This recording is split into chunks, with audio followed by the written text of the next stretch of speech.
Jesus is because I never really know who's gonna show up for these concerts and how much longer. Because I rap and I think I'm alright, but I talk about Jesus a lot. And that's not what you expect from most hip hop. And that's not very popular in our culture right now. Jesus is not very popular. I mean, where it used to be like respectable to be serious about Jesus, it couldn't be more ridiculous for you to be committed to Jesus in terms of how our culture sees it. For that reason, I never know what people are gonna think when they hear I'm a Christian. You know, people ain't Christian. They just don't think a dude who looks like me. They think like a old white dude in a three-piece suit, maybe. Or like an old black grandmother with a church hat. Some of y'all like, how you know my granny? Do you know her? Y'all friends? One of the places I really see this is when I'm on a plane. So I sit down on a plane. Sometimes people don't know what to do with me. So they sit down and they see me, they're like, oh man, this guy looks like trouble. Got his hat on backwards. Doesn't he know that don't block the sun? Those Air Jordans. Oh man, this guy's trouble. You don't even look tall enough to play basketball. And then I'll pull my Bible out. Yes. That has to be a leather-bound magazine. There's no way.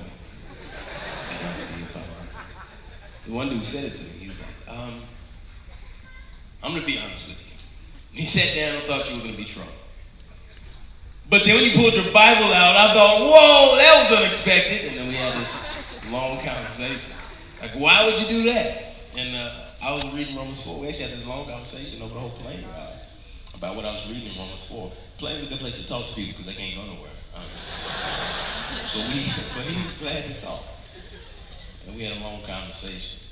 But all of this started because he wasn't expecting somebody who looked like me to be in love with Jesus. Our culture has ideas about what they think Christians are like. They think Christians are mean-spirited and hypocritical and outdated. You know, people want to know, are you one of those Christians who believe every word of the Bible? I'm like, yeah, all right. But they also want to know, are you one of those Christians who, one of those Westboro Baptist Church kind of Christians who picket funerals? Are you one of those science-hating kind of Christians? Are you one of those fake smiling Christians who know you got issues but pretend like you don't?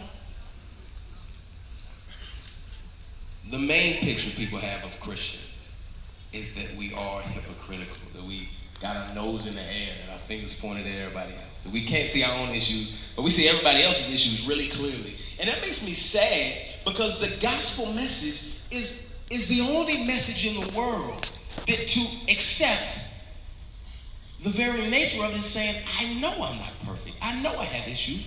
That's why I know I need Jesus. The gospel is not good news if we're not sinners. And I hope we understand that the way that we live when we call ourselves Christians says something about God and that good news. If everybody who calls themselves a Christian that you know is a hypocrite and hateful and mean-spirited, who wants to know that Jesus who would turn you into that kind of God? Nobody. That's why Peter says to these young Christians in 1 Peter, he says, keep your conduct among the Gentiles honorable, so that when they speak against you as evildoers, they may see your good deeds and glorify God on the day of visitation.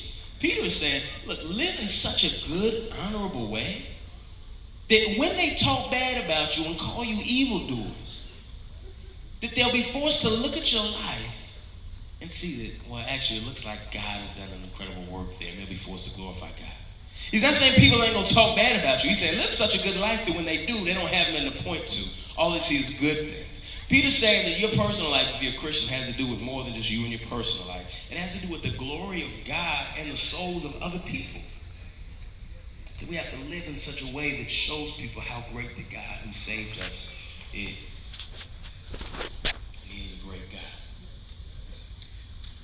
I can think so many times today, or last week, or last month, when I didn't live in a way where people looked at my life very closely, they would say, see, that's what I'm saying about those Christians, they're not perfect. And those are the times when I get to run back to Jesus and say, Lord, please make me more like you. Help me to grow. Push me to your word. But Even when we try to live like Peter's calling us to, sometimes people still ain't gonna like us for being Christians. Might be somebody in here tonight who's like, I don't like y'all. And here's what we should do. One, we should stop acting so surprised when that happens. Stop acting surprised when people are not excited that you love Jesus. Jesus did not say, follow me and everybody will love you for it. He said, others will hate you for my name's sake. We got to fall out of love with being cool. Some of y'all ain't cool in the first place, so don't worry about that.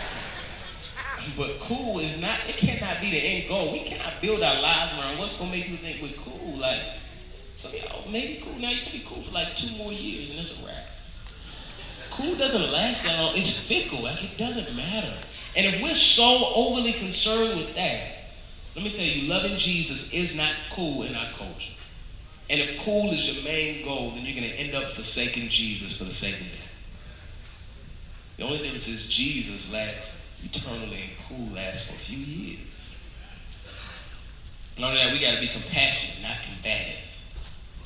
By that I mean when people come at us and they talk about us as evildoers and they call us bigoted and outdated, we don't need to respond with more hatred in return. Not only that, some people think the only way to try to tell people that we love Jesus is to scream at them for stuff we don't like.